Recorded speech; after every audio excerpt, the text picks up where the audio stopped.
শুভ উদ্বোধন হয়ে গেল Jaflong premium league football tournament. Mohammad Ashraf Ali বিশেষ প্রতিনিধি, মুক্তিযুদ্ধের চেতনা টিভি, গোয়াইনঘাট উপজেলা। সিলেটের গোয়াইনঘাট উপজেলার পূর্ব জাফলং ইউনিয়নে শুরু হলো ফুটবল টুর্নামেন্ট। আজ শনিবার বিকাল 4 ঘটিকার সময় পূর্ব জাফলং আমির মিয়া স্কুল অ্যান্ড কলেজ মাঠে খেলার শুভ উদ্বোধন হয়। উক্ত ফুটবল টুর্নামেন্টে প্রধান অতিথি হিসেবে উপস্থিত থেকে খেলার উদ্বোধন ঘোষণা করেন জৈন্তাপুর উপজেলা পরিষদের চেয়ারম্যান জনাব এম লিয়াকত আলী। খেলার সভাপতিত্বের দায়িত্ব পালন করেন জনাব শাহ আলম স্বপন, চেয়ারম্যান গোয়াইনঘাট উপজেলা পরিষদ।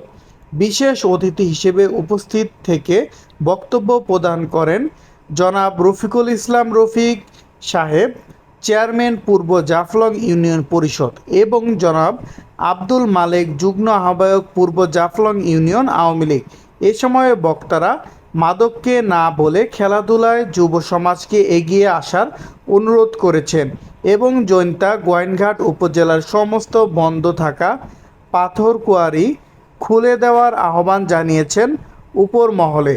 উক্ত খেলার সঞ্চালনায় ছিলেন মোস্তাফিজুর রহমান লিপুল। উক্ত খেলায় বিভিন্ন রাজনৈতিক নেতাকর্মী উপস্থিত থেকে খেলা উপভোগ করেন।